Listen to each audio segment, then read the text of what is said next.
हाँ आई भैया, हम आप सभी के भाई भोजपुरी का एक लड्डू रंगीला, और ये जो आज हमारे गांव सुगिया करसरी पंचायत में जो मुखिया में लड़ रहे हैं तंजीम अहमद जी, तो उनके लिए एक गाना लेके आ रहा हूँ आप सभी के बीच में।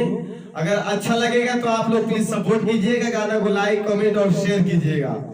गाना कुछ इस तरह है।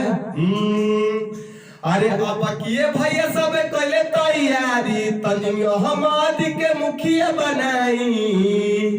अरे अब किए भैया सब कहले तैयारी तंजीम अहमद के मुखिया बनाई। असुगिया करसरी में नाम हवे गरीबवन के जान हवे हो। आनी बानी सबके सम्मान हवे गरीबवन के जान हवे हो। अरे हौए जुझारू दिलवा दरिया समान हो। करी सपोर्ट सभे बतियाल मान हो। अरे ए चाचा हौए जुझारू दिलवा दरिया समान हो। करी सपोर्ट सभे बतियाल मान हो।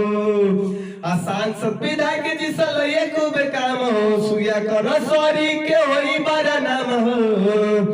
आसान विधायक जी सलये खूब काम हो। सुगिया करसरी के होई बड़ी नाम हो।